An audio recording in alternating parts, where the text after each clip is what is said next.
As Malaysia eagerly awaits the unveiling of its upcoming national budget, several pressing questions demand answers.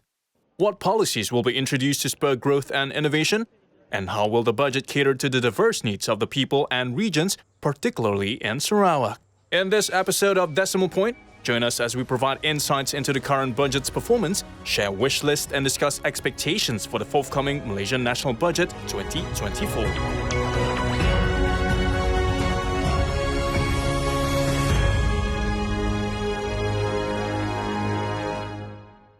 The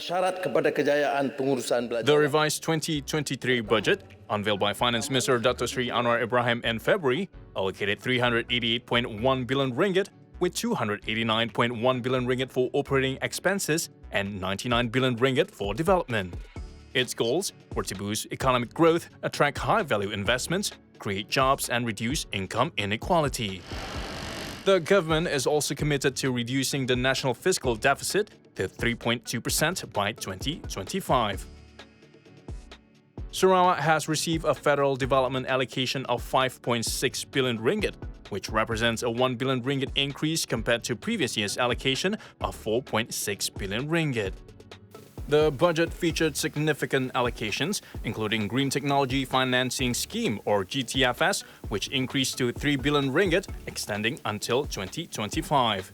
Measures to boost environmental, social and governance ESG practices and extend exemptions for electric vehicle purchases. The M40 income group experienced a 2% reduction in personal income tax, while the T20 group's personal income tax increased by 0.5% to 2% under the Ihsan Madani key drivers. And finally, the government assured that it would not reintroduce consumption tax, but is considering introducing luxury goods and capital gains taxes pending further studies. Obviously, we need to restructure our economy, right? So to restructure our economy so Malaysia can no longer depend on semi or low value added industry, it has to create or have to expand high value added activities, high value added sector. So this is where the NIMP, the New Industrial Master Plan, comes in. Talk about how to move up the value chain that, we have been trapped for a very long time. New sector, obviously, is the National Energy Transition Roadmap. That roadmap actually also gives a new perspective, a new horizon in our economy where we focus on renewable energy. So if we don't start with this, then we might probably lose out. 2030. The National Budget 2023 has initiated several key projects and initiatives that are currently in progress. These initiatives, such as the new Industrial Master Plan NIMP and National Energy Transition Roadmap NETR, are designed to diversify and transform Malaysia's economy. Green practices in business operations are actively promoted, including financing support for sustainable startups, the encouragement of low-carbon practices among SMEs, and investments in environmentally friendly projects. The Green Technology Financing Scheme (GTFS) has also been enhanced to support these efforts. Efforts to stimulate investment in high technology sectors are underway, with streamlined approvals for high-potential projects and measures aimed at reducing bureaucracy. The introduction of the new Industrial Master Plan NIMP 2030 focuses on restructuring incentives based on the outcomes, such as job creation and industrial cluster development. Local businesses were not overlooked, as the government proposed a reduction in tax rates for micro, small and medium enterprises, or MSMEs, from 17% to 15% under the principle of Kesejahteraan or Prosperity Madani. However, in the post-pandemic era, there is a growing trend of own-account workers or self-employed individuals participating in the gig economy. The Malaysian government is implementing several initiatives to support micro, small and medium enterprises, such as the tax rate for MSMEs with taxable income up to 150,000 ringgit will be reduced from 17% to 15%. And 50 million ringgit will be allocated to build and upgrade 3,000 stalls and kiosks for small hawkers at strategic locations nationwide. Most of our entrepreneurs, right? About 70% are micros. So all in Malaysia, we have SMEs plus minus about 1 million. So maybe you're talking about 700,000 are micro, right? 700,000. That's a lot number. The gig player right? There are around 11.5 million of them. 11.5 million of them. Okay, the gig player, or the solopreneur. And solopreneur is also considered as micro entrepreneur as well. So Sarawak was highlighted in the Plan Economy Madani as one of the states that actually ahead when it comes to renewable energy, the hydrogen and carbon capture. And of course, Sabah is one of the major contributors when it comes to oil and gas and also palm oil. Both states can no longer focus on the low value added, or should I say, resource extractive activity. Both states have to move up their value chain. They no longer can just extract resources, export resources. I don't think that's the game plan anymore. So the end game should be moving up the value chain, especially for these both states. Assalamualaikum warahmatullahi wabarakatuh. Anwar's recent visits to New York, China, and neighboring ASEAN countries also serve as an indicator that Malaysia is aggressively trying to attract high-value foreign investments into the country. If we want to expand our trade and also open up more opportunity for investors to come in, because currently, whether we like it or not, against the backdrop of tightening monetary policy and a bit of, most countries are now try to move away from multilateralism. So to me, right now, for us to grow, for us to become the 30 largest economies in the world, so this is why this bilateral meeting with people, it gives at least a beacon of hope.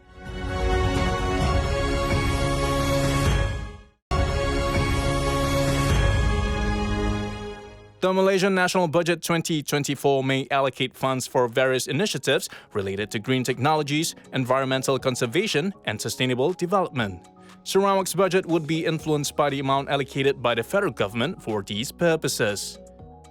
Sarawak's budget may also align with the national budget's focus on green technologies. This could include investments in renewable energy projects, eco-friendly infrastructure, and technology-driven environmental conservation efforts. If the Malaysian National Budget 2024 introduces new taxes or amends existing tax policies, Sarawak's budget will need to account for these changes, and this might involve adjusting local taxation policies to harmonize with the federal tax framework. Sarawak's budget will also be influenced by the overall economic impact of the Malaysian National Budget 2024. If the national budget stimulates economic growth or affects consumer spending patterns, it would have repercussions on Sarawak's revenue and expenditure projections. The national budget's commitment to environmental conservation and sustainability could encourage Sarawak to allocate more resources to its own green initiatives and programs aimed at preserving its natural resources. Recent data indicates a slowdown in global economic growth in the later half of 2023 and early 2024, with estimated global real GDP growth between 2.4% and 3% in 2024. However, there are three key risks to the domestic economic outlook: lag effects of higher interest rates and persistent core inflation in advanced economies, along with downside risk to China's economy due to property sector issues and deflation risk. Inflation and cost of living pressures, with potential returns of food and transportation inflation due to anticipated domestic subsidies rationalization. Food has increased tremendously. Now, even now in Malaysia, even though the headline inflation is around 2.8%, but when you look at food, it's still high. It's around 5% plus. So to me, this is very important. We have to focus on expanding the food security. Sustained high business costs attributed to a weakening ringgit, rising wages, climate change concerns, and ESG-compliant costs. Budget 2024 may need to introduce unpopular but necessary reform measures to rebuild fiscal buffers and ensure a sustainable economy. The budget is challenged by revenue limitations, rising costs and subsidies pressure, necessitating responsible spending. It targets a fiscal reduction path aiming for around 4 to 4.5% of GDP in 2024 from an estimated 5% in 2023. To address fiscal constraints, revenue expansion and responsible spending are crucial, with targeted social spending and gradual subsidies rationalization. Fintech Association of Malaysia President Wilson Beh voiced a compelling wish list, echoing the aspirations of an entire industry regarding the upcoming budget. Wilson stressed the significant impact of taxation on various sectors and highlighted the role of subsidies and incentives in nurturing fintech growth. He called for tailored fiscal support and specifically designed incentives for growth stage entities, emphasizing the importance of sustaining Malaysia's fintech momentum in a competitive global landscape. Effective governance, fiscal responsibility, and government procurement acts are needed. Civil service reforms, digital government services, and defined contribution schemes for pensions are priorities. Strengthening the middle class and small and medium enterprises (SMEs) with a focus on elevating the challenges faced by the middle class due to the pandemic's impact, empowering the middle class and supporting SMEs is crucial for economic recovery. Ensure that we have ready infrastructure. For example, if you look at US is a very good example. In US, the largest e-commerce player, which is Amazon, even though they have 6 time zones, they are able to tackle this infrastructure swiftly. They have overnight delivery, 1-hour delivery for certain product. However, unfortunately for us, especially here in Sarawak and Sabah, okay, that infrastructure is not available yet. Heavy products cannot be shipped to Sabah and Sarawak. I think it will hinder the growth. So the government should focus more on that.